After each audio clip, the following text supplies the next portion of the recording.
ഈശോ മിശിഹായ്ക്ക് സ്തുതിയായിരിക്കട്ടെ. പ്രിയ സഹോദര സഹോദരി, നിനക്ക് നല്ലൊരു ദിവസം ആശംസിക്കുക. ഇന്നത്തെ ദിവസം നിൻ്റെ എല്ലാ പ്രവർത്തനങ്ങളിലും ഈശോ കൂട്ടിനുണ്ടായിരിക്കട്ടെ. ഒരിക്കൽ കുറേ പേര് കൂടി ഒരു അന്ധനെ ഈശോയുടെ അടുത്തേക്ക് കൊണ്ടുവരികയാണ് സുഖപ്പെടുത്താൻ വേണ്ടി.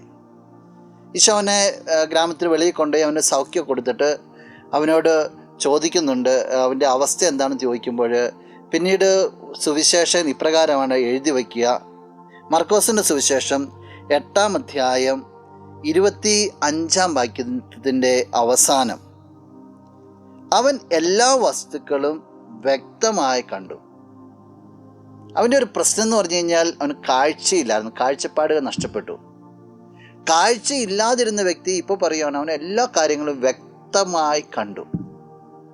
ഈശോയുടെ ഒരു സ്പർശനം, ഈശോയുടെ ഒരു സാന്നിധ്യം കാര്യങ്ങളെ വ്യക്തമായി കാണാനുള്ള ഒരു സ്റ്റേജിലേക്ക് അവനെ ഉയർത്തി. നീ ജീവിതത്തിലേക്കൊന്ന് തിരിഞ്ഞു നോക്കുക. ഈശോയുടെ അനുഗ്രഹങ്ങളും ഇടപെടലും ഒക്കെ നിൻ്റെ ജീവിതത്തിൽ എപ്പോഴും നടക്കുന്നില്ലേ? ഈശോയുടെ അനുഗ്രഹങ്ങൾ കൂടുതൽ വ്യക്തതയിലേക്ക് നിന്നെ എത്രത്തോളം നയിക്കുന്നുണ്ട്? എല്ലാ കാര്യങ്ങളും വ്യക്തമായിട്ട് കാണാനും മനസ്സിലാക്കാനും നിനക്ക് സാധിക്കുന്നുണ്ടോ?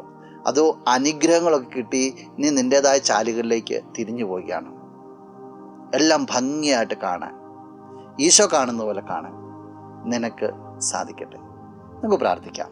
കണ്ണുകളടച്ച് കരങ്ങൾ കൂപ്പാം. നല്ലവനായ കർത്താവേ, നിന്നെ അങ്ങ് സ്തുതിക്കുന്നു, മഹത്വപ്പെടുത്തുന്നു, ആരാധിക്കുന്നു. ഈ വ്യക്തിയെ പ്രത്യേകമായിട്ട് സമർപ്പിക്കുകയാണ്. ഈശോയെ, എല്ലാം വ്യക്തമായിട്ട് മനസ്സിലാക്കുവാനായിട്ട്, എല്ലാം വ്യക്തമായിട്ട് ദർശിക്കുവാനായിട്ട് ഈ വ്യക്തിയെ നീ അനുഗ്രഹിക്കണമേ. അനുഗ്രഹങ്ങളുടെ അപ്പുറത്ത് നിന്നെ കണ്ടെത്താനായിട്ട് ഈ വ്യക്തിക്ക് അനുഗ്രഹം നൽകണമേ. ഈശോ, ഇന്നത്തെ ദിവസം അനുഗ്രഹിക്കപ്പെട്ട് സകലവിധ നന്മകൾ കൊണ്ട് ഈ വ്യക്തി നിറയട്ടെ, ഇപ്പോഴും എപ്പോഴും എന്നേക്കും. ആമേൻ. നീ എൻ്റെ സർവ്വം, നീ എനിക്കുള്ളവൻ, നീ എൻ്റെ സർവ്വം, എല്ലാറ്റിനും നിൻ ജീവനിൻ പേർക്കാ തന്നതിനാ.